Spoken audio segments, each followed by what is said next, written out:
Welcome to the Thornton Review. The show designed with you in mind. If it's important to you, it's important to us. I'm Pueschel Schneier, executive producer and manager of the Thornton Review. Thank you for tuning in. Our guest on today's show is Joshua Luther, candidate for Escambia County School Board District 5. Joshua, it's really great to have you on. Thank you. Please introduce yourself. Hello, my name is Joshua Luther. I'm running for school board in District 5. I live up in Cantonment. I was born in Independence, Missouri, and then moved with my family at the age of 6 to Ghana, West Africa, as a missionary kid. We came back to the United States in 2014 and moved to Pensacola at the beginning of 2015. Lived in the area, graduated the Luther Homeschool, and have spent some time working on a couple fixer-uppers and gained some practical skills, and also very blessed to be raised by two godly parents who love the Lord and brought me up in the nurture and admonition of the Lord. Thank you for that. So we're going to take a commercial break, and when we come back, we'll begin our discussion with Joshua Luther and his vision for Escambia County Schools.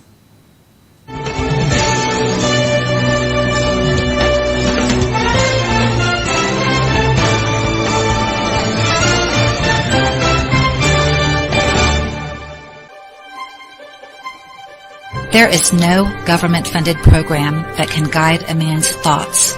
Only God can do that.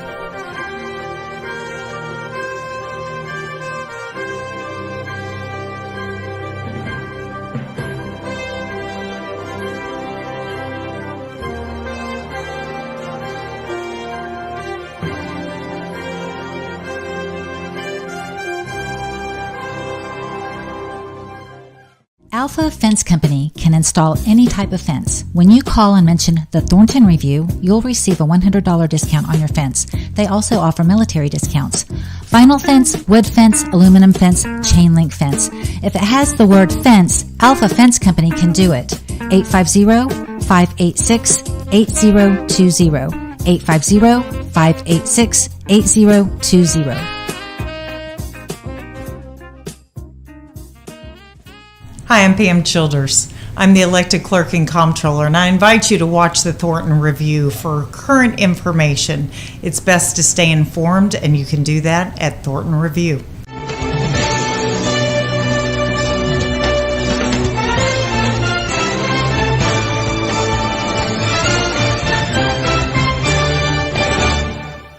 Joshua Luther is a candidate for Escambia County School Board District 5. Joshua was born in Independence, Missouri. His family moved to Ghana, West Africa when he was 6 years old and spent 5 years as missionaries before moving to Pensacola, Florida in 2015. Joshua graduated the Luther Homeschool in 2021 and continues to study God's Word and the world He made. Joshua works odd jobs in construction and general handyman services. He is self-taught in general construction projects such as framing, drywall, electrical, and plumbing. Joshua will fight to bring the ultimate true standard of God's Word concerning right and wrong to our school system, to get the lies and social agendas out, and to get our curriculum back to basics.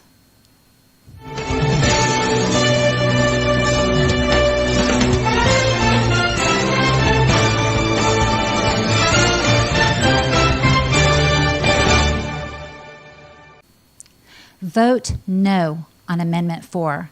It contains deceptive wording to make it sound like its purpose is to take the government out of health care. Just one of the many reasons to vote no is that this bill will allow abortions up to the day of birth. Remember, vote no on Amendment 4. So Joshua, I'm going to jump right into the hard questions for you. First off, thank you for coming on. It's great to have you, and I appreciate you being here with us today. So our school system is in the mess that it's in because it has no ultimate and true standard of right and wrong. Will you please explain that to me? Well, it's been wisely said that without an ultimate reference point, every finite point becomes absurdity, and we need an ultimate standard of right and wrong that doesn't change over time, that's not situational. And you only get that with a higher power, namely God. If you read the Bible, it starts out in Genesis 1:1, in the beginning, God. And unless that's your starting place, everything else is just relative. And you see what you get during World War II with Hitler. Everything Hitler did was legal because he was making up the laws. And so we as a society need to look to a higher law from a higher lawgiver, and that's God, and we find his law in his word. Because otherwise you get some really atrocious things. And the longer man has his way, the darker and darker it gets, and more of the mess we get into. So what kind of effect will that have on our curriculum? Well, right now we have an idea of what a fulfilled life should look like. Most of it is borrowed from our Christian heritage, but we've lost that anchor point, and now we're drifting. So bringing a biblical worldview back to the schools would be bringing God back into the curriculum, having it focus on learning about the world he made, delighting in just the wonder of it, and then also, as Romans 1:20 talks about, seeing his invisible attributes, who he is in the creation, the things that he's made. Looking at science not as look at these intricate products of evolution, but saying look at the handiwork of God and how he designed all these things. There's order across different species, different types of living things, but there's also so much diversity and just wonder to be explored. And we should marvel at God's handiwork. We should marvel at the all-knowing God and all-powerful God that made it. And then we should also learn how it works so that we can take care of it and develop it. When God created the world, first he created the heavens and the earth. And then it says that the world was without form. And over 6 days, he fills the world. He puts plants and animals. He divides the waters above the firmament and below the firmament. He causes dry land to appear. He fills it. And then he creates a garden and puts man in it. And he says, cultivate it and keep it. So the man was placed there to make it better and also guard and defend it, which later on in chapter 3, you'll see why he was given that command to guard the garden. But we have a responsibility to cultivate the world God's given us. Another word God uses is subdue it. And in order to do that, we need to know how it works. We need to learn mathematics not as just a bunch of random, disconnected pieces of knowledge that may become useful, but how God has decided to put the world together and how he's allowed us to discover how it works in all its different, just complicated ways. But yeah, then also you have to bring in subduing the world, in figuring things out, creating innovations to use it to God's glory. In chapter 3, the serpent comes in, and Adam's job was to guard the garden, to keep it safe, and he failed at that job, and sin and death has entered the world, and God graciously provided a remedy for it in Christ upon the cross, bearing the sins of his people, and then rising again as king. And Christ gave his disciples the mission to go into all the world and preach the gospel. And as technology progresses, it gives Christians the tools to do that more effectively. Transportation, to get to the far corners of the earth, just in the printing press, to be able to have so much godly literature available. And then you look at AI now, how if they go into those places and can write up a grammar and a dictionary for that language, they can use AI to translate, help them hugely to translate the Bible into their language. And so kids need to be given a purpose. Right now we just dump a toolbox on kids and expect them to appreciate the tools without telling them what they're ultimately for. And humanism, secularism, with atheism, it borrows from the Christian worldview. It gives things artificial meaning, but when you ask why, you end up with just because. But when Christians ask why, they should ultimately end up with because God and because He's good. Mm-hmm. Great. What was the catalyst? What was the breaking point that made you decide that you're going to run for school board? So I went to quite a few of the meetings when they were discussing about whether or not to remove these pornographic books and also books that were meant to further the LGBTQ plus faith. And I was very disappointed by Bill Slayton, who was supposed to be representing District 5. And here, what should be the most conservative county was being represented by the second most liberal person on the board. Very disappointed to see him vote to keep those books. And a saying came to mind that all it takes for evil to prevail, to advance, is for good men to do nothing. And no one had run against Bill Slayton in the last few years.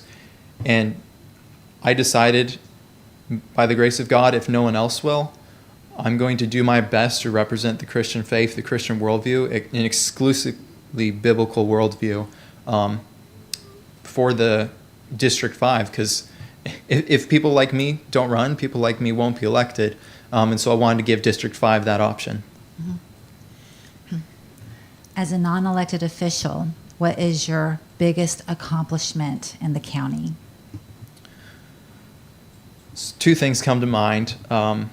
As I said before, I was very blessed to be raised in a godly home and raised by my father to be a man and to fight good fights.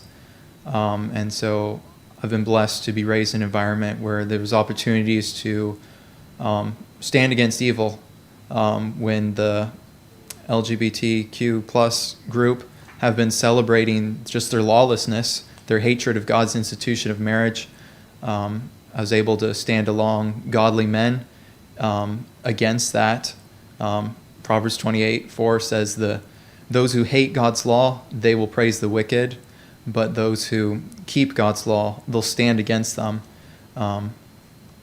So I don't really take any credit of it. In so many ways, children are the products of their parents. You don't inform kids and make an educated decision. You raise them. You develop critical thinking in them, but you don't just dump things. You nurture children, you raise them, and so very blessed by that. And then also just kind of a general achievement. I'm a 12-gallon one blood donor, and I believe at least the local one's youngest donor to reach 10 gallons of blood donated. Wow. Okay. So I have to introduce you to Terry Jenkins. She's the executive director of the Red Cross of the Northwest Florida region, and she's been on the show a few times, and I actually had a phone conversation with her the other day. And they are in desperate need of blood right now, so maybe you should go, since you're the donor. Maybe I should too. But so as far as the curriculum, so you're wanting to get back to basics. How can you explain in what way we're not at the basics right now with our curriculum? I think in so many ways there's an urge to make the public schools competitive. Public schools were founded with the ideal of teaching kids how to write and read so that they could read the Bible and other good books, and to not be ignorant, but to have that understanding and that knowledge so they could guard against the devil, his evil teachings, evil men who would rise up and offer seemingly good things but not come from that biblical worldview, that they would be discerning.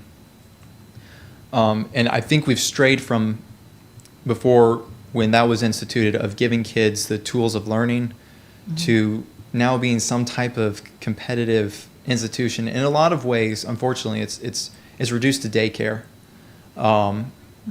Whereas before, it was seeing men were to go out in the world and be the main provider, and women were to be homemakers. we've gotten that kind of mixed up, which have left the kids not being able to be at home because no one's there. And so that has kind of contributed to wanting to add all these social programs. And it's kind of, I think really we should get back to looking at the public schools as the last resort, something that fills a gap for those who can't afford that basic schooling. Now it's looked at as something that should be competing with other private institutions, which I don't believe is a good thing, because when the private institutions do well and the public schools are trying to compete with them, the only way they can do that is either by making everyone work harder in the school system, which, from what I've heard, they're demanding pay raises right now. So I doubt they want to add more work or raise taxes to provide more materials. So I think we should get away from looking at it as a competition between public schools and private schools, but just get back to teaching kids how to read and write, so that they can go and find good books, read, and educate themselves as a homeschooler. I'm grateful for my mother a lot. She did the bulk of the education to teach me those basics so that I could go on and pursue what I was interested in. I forget which philosopher talked about it, but how mandatory physical exercise is always profitable, but when you try to make someone learn something mentally, that doesn't stick. Right. And so, it comes back to the biblical worldview, is you're giving the kids the tools of learning, reading and writing, math, but you have to give them a vision to use those tools. I want to ask you what you think about skill and trade programs in the high schools. Some of the high schools are streamlined to teach skills and trade like electric, plumbing, so forth. But we're going to take a commercial break. I want to remind our viewers that the Thornton Review is a civic engagement show with a purpose to spread awareness by interviewing local elected officials, candidates, and professionals. This is information you won't get anywhere else. We're going to take a commercial break, and when we come back, we'll continue our discussion with Joshua Luther for Escambia County School Board, District 5.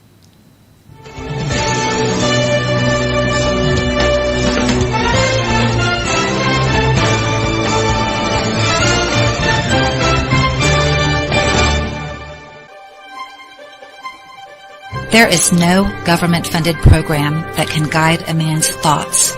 Only God can do that.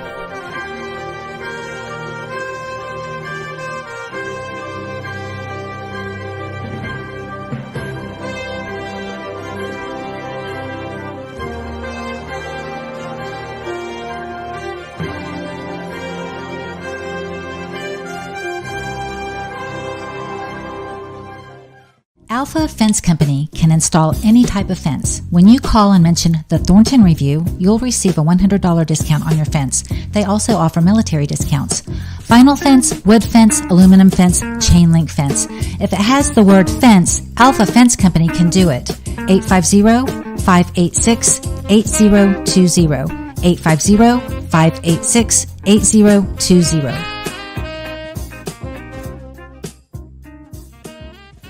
Hi, I'm Pam Childers. I'm the elected clerk and comptroller, and I invite you to watch the Thornton Review for current information. It's best to stay informed, and you can do that at Thornton Review.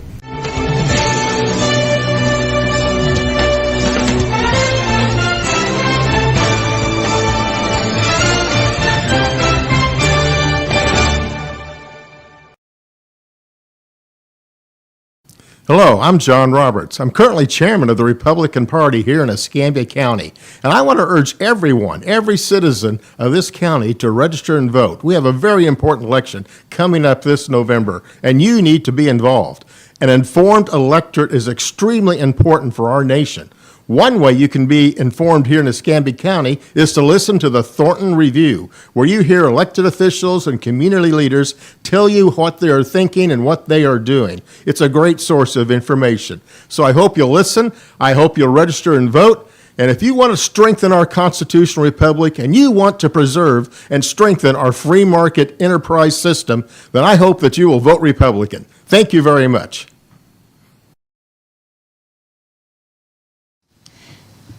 So Joshua, there's a lot of kids, students that graduate, go to college. There's others that don't feel that college is for them, and they need to be ready for the world. They need to be ready to get a job. And some people believe that high school can help them along in that. What do you think about the programs like the skill and trade programs in high schools that prepare certain students for life after school without going to college? Yeah, I would say definitely high schoolers. It's awesome for them to learn those practical skills.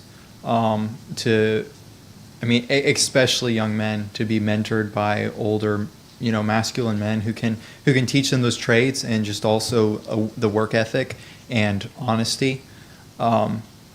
Understand getting the schools back to the basics it's a transition. You can't just do it all at once, and so ultimately, I would love it if the community could step in and take over the role of the public schools. If you could have more localized schools in the community and have business owners in the community do take on Apprenticeships. yes, of On the the high job schoolers to work with them, train them, mentor them.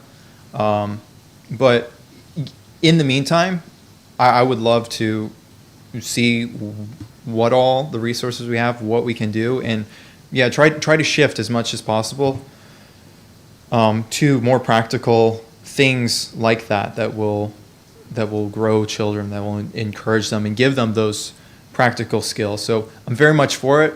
I'm even more for the community doing it. Whenever the government does something, it usually ends up being pretty sloppy. But I definitely would want to move kind of more of the high school towards that. Let's see, what are the essentials they need, but also provide those hands-on opportunities that are just going to be practical later in life, whether or not they pursue more specialized degrees where they would need to go to college or university. So you spoke briefly on the founding of schools and what schools' original purposes were. Can you explain to me what the Old Satan Diluters Act is? So the Old Satan Diluters Act was passed in the 1600s in Massachusetts by a bunch of Puritans who wanted kids to be able to read the Bible so that they would escape the snares of the devil. It required that towns with somewhere around 50 families, that they would have a teacher of literacy there to teach the children. It provided the teacher to be paid by the town or by the people who used his services, and it was in no way mandatory, attendance. It was if there's 50 families or more in this town, there should be a teacher of literacy, either paid for by the town or by the people using it. So it was very flexible, but those who passed it wanted the people to be aware that our kids need to be literate, they need to be reading, because an illiterate society is very susceptible to manipulation, to lies, and we need to get back to reading good books. That there's so much fluff, and then all in the name of teaching kids to read. And we should be giving our kids good stories, but they should be rich, deep stories that build them up and don't just entertain them. Right. And not stories about evil doings. Well, that should be a given, but unfortunately, right, it's not. We think, some think that exposing young, impressionable children to evil things, horrible things doesn't make any sense. Is necessary, and the responsibility of parents is to raise their children in a safe environment, Yes. to build them up and strengthen them so that when they do go into the world, then they can deal with those things. It's not when the responsibility that the parents have to raise the children. Children are in a weak state, and it's the parents' job to strengthen them. And so there is something of immunization against, horrible things that, you just have to build up a tolerance. But you don't try building up a tolerance to something that could, destroy your life when you're weak. Well, You do it when you're strong. Yeah, it destroys your thinking because children's frontal cortexes are developing. And the way they perceive information, the way they absorb information like a sponge impacts their entire thinking for the rest of their lives. And I think adults have forgotten that. When you're a kid, you're absorbing things, and the shock value of the first time you experience something, the first time you read something, the first time you see something, it's shocking and it will stick with you for the rest of your life. But the older you get, you don't realize what that does to children, and I think adults have forgotten that. They don't realize what they're doing to their kids. And also having, I guess, a stable foundation, so that when even if it still might be shocking later on in life, but you have a mental framework, you have a solid worldview that won't be shaken by it, that won't mess you up, but that it can shape you. It can still it can still shape you. But yeah, definitely, children need to be raised not exposed to everything. It's not like stick them out there. Will they make it? Oh, it's you have to prep them and and help them along. Yeah, all that way. You talk about keeping children safe. That was always my number one priority when I was sending my son David to school. The number one priority is that he's safe. The number two priority is that he's learning to read and write, and he's actually learning. But we're supposed to shield our children from danger and shield them from things that are going to mess their brains up, not hand it to them and say, well, they're going to get it somewhere else anyway.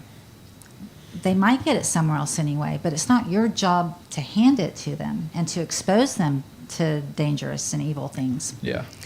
So what do you think? So in 2018, Escambia County narrowly voted to pass a bill to transition the superintendent from an elected position to an appointed position. It passed 51 to 49. So it was very close, and I think there was a lot of voter remorse after that. We had a fiasco with an appointed superintendent. They appointed someone that was not from the area, that knew nothing about Escambia County, moved into the area, and then didn't last very long. So what is your view on voting away your right to vote, so to speak? Which is what Escambia County did. I'll never understand it. I'll never understand. We live in a system where we have a right to vote for our servant leaders, and Escambia County very narrowly voted away their right to vote. I don't think they really thought about what they were doing. Yeah, I think we live in an age that looks more at degrees, and it's more obsessed with professionalism than values in a lot of ways. Oh, I can see that. I'm glad you just explained it that way. So I understand kind of the mentality of those who voted for an appointed one, because the school board members are in that position. That's their job. They should know, exactly what we need. But with all these representative are they going to find exactly positions? The question? Yeah, we need to remember that right now, like really in America, it's a war of worldviews, opposing worldviews. There's people who believe God created everything, and that marriage is between one man and one woman, and that you should never murder. There's another side who believes everything came here accidentally. Marriage is whatever you want it to be, and murder is okay in certain circumstances as long as the preborn baby is under these certain ages, or just not born yet, and who knows where it goes from there, because, well, no God, no ultimate standard, law is just No standard of right and wrong. Yeah. Yeah. Or the truth. No standard of the real truth. So I can see both sides of it. I was very disappointed with the school board members who voted to not put it back on the ballot to have the people vote on it. So they weren't, when they were voting on that at that school board meeting, they weren't choosing whether or not to have elected or appointed. They were choosing to let the people decide again, which I am very much for, and I would support that, and if need be, propose that be put back on the ballot and let the people choose again.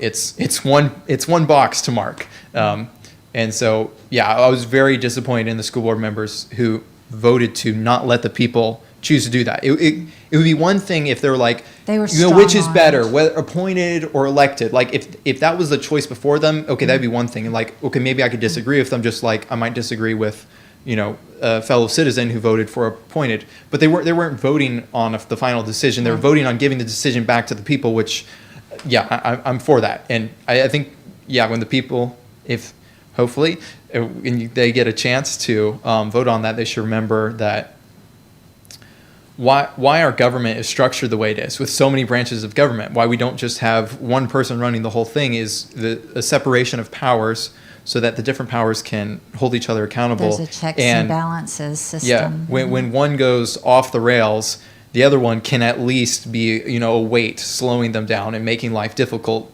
for them. So, but ultimately, that's the people's choice when it hopefully does go back on the ballot. So we the people are the government, because the government makes decisions based on what the people want. And sometimes I just feel like there are too many Christians that are comfortable in the pew, and they're not getting out, and they're not telling the government what they want. They're saying, well, I'm saved. I go to church every Sunday. I'm receiving the gifts from God. I firmly believe that Jesus Christ died on the cross. I'm married to one person. They're born again. They're saved, but they're sitting in the church pew, and they're not out telling the government how society should be run and what should be a godly worldview. Yes, our country was founded on that we the people principle, but also that mankind has rights given to them by a creator, and that the government is instituted to protect those rights, the rights of life, liberty, and the pursuit of happiness. Some scholars have also, termed that the right to own property. And the founders in the Declaration of Independence said that when the government, instead of protecting those rights, becomes destructive of them, it's the people's right and duty to either reform the government or replace it. And so I think everyone in general should be very aware of what the government's doing and stand against them when they're taking away God-given rights. But Christians especially should go back to the Bible, specifically Romans 13, where it talks about that every government authority is instituted by God. God works all things. He's the one that raised them up, put them in that position of power, and he put them in that position of power not to do whatever they want, but as it says in Romans 13, to be his servants. And the Greek word is the word we get our deacon from. So they are to be God's deacons. In the government. Government officials are to be God's servants, bearing a sword to be avengers of God's wrath, to punish what God hates, and then also to the praise of those who are doing right. A lot of times today, they're not punishing what they should be. They're praising what they should be punishing, and then punishing, Christians who are standing up against the evil. And so, especially Christians need to get back to that biblical framework of thinking. The government is instituted by God. They're God's servants. The laws that government officials should care most about is not all the man-made laws, but first and foremost, God's laws. And Christians should hold their government officials accountable to that standard. So when you talk about punishment and discipline, punishment and discipline kind of go hand in hand. Somebody does something wrong, they need to be disciplined, they need to be punished. When I was in school, we had corporal punishment. If a child misbehaved in class, they were sent to the principal's office, and they got, one lick, or 3 licks, depending on how bad they were. Sometimes they would come back to the classroom crying and embarrassed, and they were really good for the rest of the year. I never got paddled or anything, but a lot of little boys did that I went to school with, and they've taken that out of school. And I just think that would really help, especially in elementary school. I think it would help with the discipline problems that they're having in middle school and high school, because just last year alone, a couple of high schools had to call the cops because the fights got so bad. And so how do we prevent that from happening? I hate seeing the SROs, the RSOs, the resource student officer, school resource officers, SROs. They have a police in every school. And I don't know if it's to protect the school from somebody bad coming in, or to protect the school from the bad students that are in there. I don't know why we need that. I don't know why we got away from the discipline in schools. Yeah, I mean, it really is a mess. It's like the foundation is the fear of the Lord. When Jesus asked, was like, what's the greatest commandment? He says to love the Lord your God of all your heart, soul, mind, and strength, and then to love your neighbor as yourself. And if you don't start with that first one, you don't have a reason to do the second one besides, some hippie thing. Let's just all get along together. And it's like, you need that foundation. And yeah, you look at Proverbs over and over again, it talks about the rod of discipline, and that if you don't discipline your children, that you hate them. Right. Well, they'll end up in jail when they grow up. Yeah. If you don't discipline them on their own. I forget which proverb exactly it is, but it talks about how, you should discipline your child, and even though he cries, don't worry, it's not going to kill him. You're going to actually save him. You're going to save him from worse harm farther on. Explain why he's being disciplined, why what he did was wrong. Explain it to the child.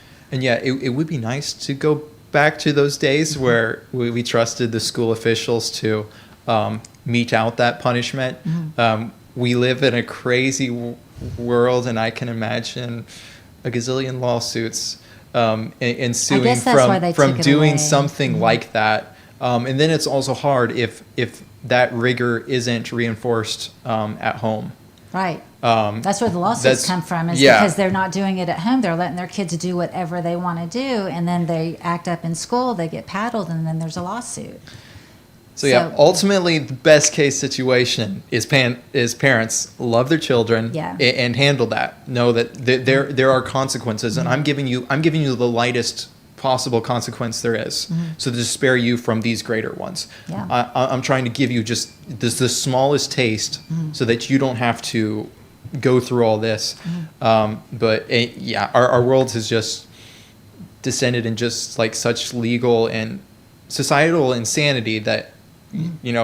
What would be like the most loving thing you could do for that young rebellious son to this other person is child abuse, and it's like, by what standard are we going to judge this? Right. I get it. Or just to remove the unruly children from the school. Yeah, that I mean, definitely another thing is so that they're not disruptive, and that they're not dangerous. We think that it's the public school's job to fix society. It's like, I know, the government isn't really good at fixing things. No. And so, there definitely needs to be more discipline. And if the parents aren't going to provide that discipline at home, where the child can come and learn and be respectful to teachers and to the other students, then we're offering them to the parents and the children the opportunity to learn the basic tools of learning.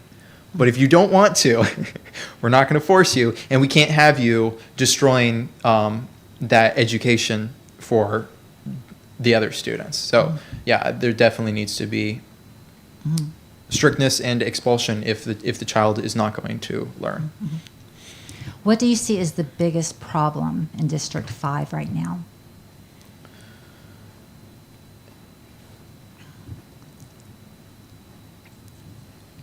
Probably the biggest problem in District 5, as a general problem, is just the censoring of the gospel of Christ. That Christian teachers can't praise the Lord Jesus Christ for his goodness, can't praise God when they're, in the science class and, taking apart those frogs. And it's like, God put all these little mushy stuff together, wrapped it up in some skin, and there you go, got a frog and jumping around. It's like, this is what makes it move. And, God does that. We use all these little gears, parts, and electricity motors, and God just, takes this fleshy stuff, puts it all together, and you got a frog. Instead of, praising God for that, it's like, oh, and this frog evolves over millions and millions of years ago. And so ultimately, the godlessness, also the fatherlessness, is a huge issue, especially in certain communities in District 5. It is. That's sad. We've When rejected families break up. the gender roles, that the man is to be the provider, and instead the government has become the provider, and so the man has lost his job, and so he goes away, and the daughters have their mom to look up to be an example, but boys, they need that firm hand, and then also just that masculine example, because God gave them all that energy, going back to the beginning, to subdue and keep, to guard the world, and then especially after the curse, when sin entered the world, God said, by the sweat of your brow, you'll eat your bread. The ground is gonna, instead of just bearing good things to you, it's gonna bring forth thistles and thorns, and you're gonna have to struggle against this to make a living. And so God gave boys, all that energy, but it needs to be disciplined, Harnessed, yes. and then And also, directed. channeled to where it's productive. And so, it would be awesome if we could get more godly men to mentor the young boys, and then also the young men. And right now, the public schools have essentially banned the name of Christ being spoken by those teachers. So that has to come from somewhere else, and ultimately be best if it came from the community, especially the church. But it's definitely a big issue. There's so many big issues in our society, and unfortunately all the energy is focused towards government, and it's like, let's give the government more money for this program and this program and this program. It's like God gave us government to punish the evildoer, to praise, not necessarily reward the righteous, and then also the defense of the country. Us, and beyond that, it does a really bad job, because its primary tool is force, which, sure, you can collect taxes. So if you got that badge and the gun that goes behind that badge, but individuals, households, families, and churches and communities are just The basic They form have of more government. freedom, Yeah. and then The family. they're connected to that money. It's like when the money you're spending is yours, you're going to be more careful and more wise about it. When people start spending other people's money, they start caring less about it. And then also, when you do this large scale thing, everything becomes statistics instead of on a personal level. Okay, what does this kid need? What does this kid need? What does this kid need? How can we create a situation from that? And you need people on the ground, individuals and families that care about providing that for individuals. So we face a lot of problems, but the government isn't the best tool. And I hope to reduce spending, cut waste, to allow the individuals to have more resources to be able to help their neighbors. So what will be the very first thing that you want to do once you're elected? I want to make clear that it's a battle of worldviews. We have, as a society, pushed religion into its own separate compartment, Right. where it doesn't relate to anything. It only comes out of its box on Sunday. And we borrow some things from it, like the morality we operate by, but we don't want to connect it back there. And when it requires other things, it's like we put it back in its box. No, we don't want to do that. And so, yeah, when Christ, before he ascended, when he's giving the gospel commission to disciples to go into every nation and disciple them, make disciples of the nations. Before that, he says, all power in heaven and on earth has been given me. In Revelation, he's called the King of Kings and the Lord of Lords. And I mean, back to Romans 13, the government officials are servants of God.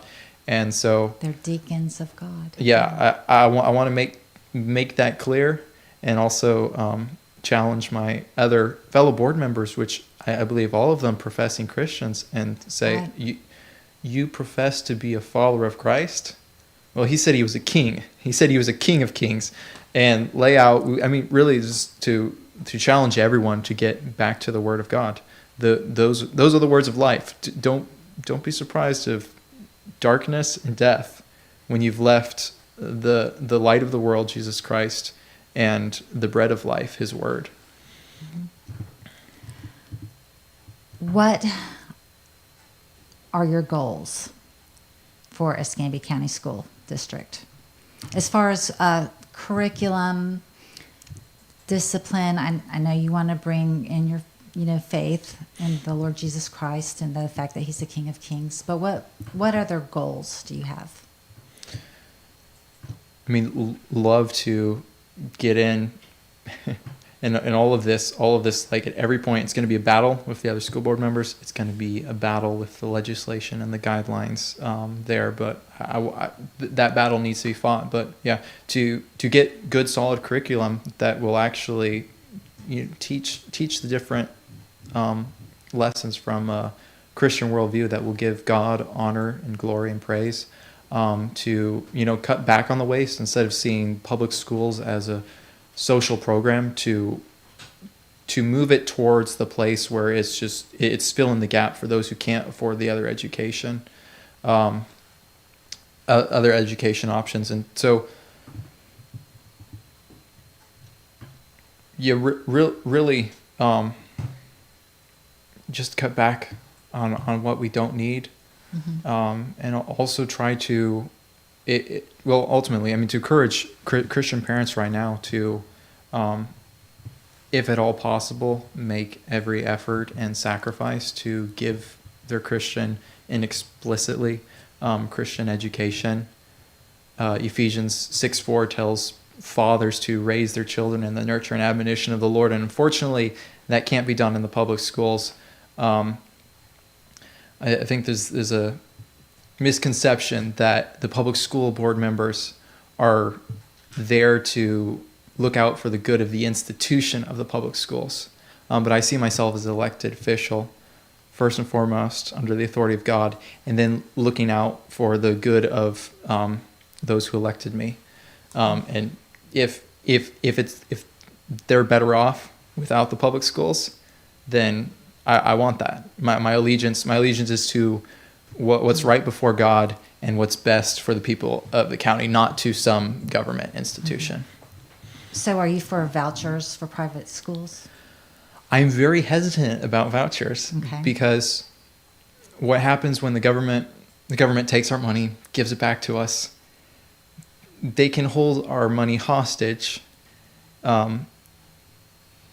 until we meet certain requirements, which it may start out, innocently. You need to have this many sprinklers and so on and so forth to be, an accredited school or a certified school. So you're saying that if the government is providing vouchers for a private school, then the government can start controlling that school. Can start slowly by slowly. we Yeah. don't And want then, that, no. from, fire sprinklers to, Mask you need mandates.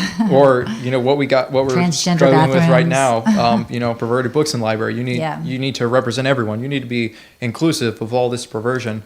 And so like short term, that we would probably be better off getting short term vouchers. We'd be better off with getting the vouchers and getting the children into those specifically for Christian parents, be able to put their children in those Christian schools where they can be raised in the nurture and admonition of the Lord. But I fear long term, if going into that, one, you lose accountability of that money when it's going to the private institutions, and then also all that government control and the corrupting influence they have when they start making their requirements. I would love it if the government just let us keep that money and then use it, and them not being the middleman of education. And we would love to see communities and churches being charitable and filling in the gaps. Right. For those, Jesus said the poor will always be with you. And I think, I'm pretty sure the solution he had in mind was not the government creating welfare programs, Right. but his followers coming together and ministering Providing, to the yeah. poor. So yeah, And so not to in- answer vouchers, it's like short term. It's like that would be awesome if we could get if we could get the kids into Christian schools where the teachers could actually name the name of Jesus Christ and encourage and mentor the kids. But yeah, the long term the government effects would take over. of the government being in there and us just getting used to, we give our money to the government and the government gives our money back to us if we do what they say. It's like, that's not a good thing to instill I think in that's us. kind of what happened to our food industry, to farming and processed foods, but that's another show. Yeah, thankfully, if you know anything about that. not running for that, but yeah, it's definitely a mess. It's the government we've given too much power to the government right now. There's too much bureaucracy. The There's too much. Yeah, the founding fathers talked about submitting to the chains in exchange for peace, and it's like liberty is tough sometimes. There's responsibility, and when you make a mistake, it hurts, but ultimately it's better. It gives you more freedom, more ability to honor God, to love and serve your neighbor. But yeah, there's that. Well, if we just, put all the failures on the government and all us collectively will just cover it, everyone will be so much happier. We're better off with everyone using their own money, their own influence without that government involvement. Right. So you spent 5 years in Ghana, West Africa, from Yes. the time you were 6 to 11? Yes. Can you tell me a little about that? What was that like? Well, okay, now let's start at the very beginning. At the Okay, very so beginning. you were born in I Independence, was Missouri. born at a very young age. Yeah. I do not remember a whole lot of that. I have one super vague memory that's just barely there. But I'm trying to remember. I believe it was when I was 4. So we started on going what's called deputation in the independent fundamental Baptist world, and where you go to other churches. So there's not one big convention that you can get support from. So you have to go to individual churches across the United States and ask, get support, a little bit of support from each one. So about when I was 4, we started that. So I was all over the place. Don't remember most of it. Went to the Grand Canyon. Oh, wow. Don't really remember that at all. It's kind of unfortunate. I got to travel the United States. Right. I just don't remember it. Yeah. Four's kind of young. Yeah. When David was little and Aaron and I were talking about traveling, it was more like, let's wait till he's old enough to remember it and to really appreciate it. Not when he's going to be 4 and just throwing a fit the whole time because he's not getting his way. But so then you went to Ghana, West Africa, and I want you to explain some of your memories from West Africa and kind of compare it to the culture shock of coming back to the United States. But first, we're going to take a commercial break. And when we come back, we'll continue our discussion with Joshua Luther for Escambia County School Board District 5.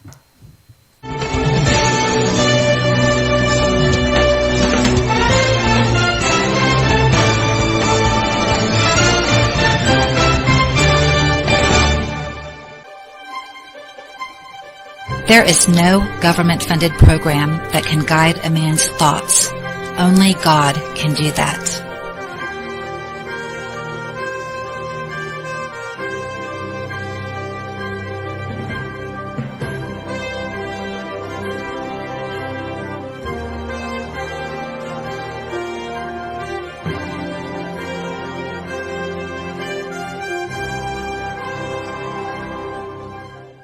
Alpha Fence Company can install any type of fence. When you call and mention the Thornton Review, you'll receive a $100 discount on your fence. They also offer military discounts. Vinyl fence, wood fence, aluminum fence, chain link fence. If it has the word fence, Alpha Fence Company can do it. 850-586-8020. 850-586-8020. Hi, I'm Pam Childers. I'm the elected clerk and comptroller, and I invite you to watch the Thornton Review for current information. It's best to stay informed, and you can do that at Thornton Review.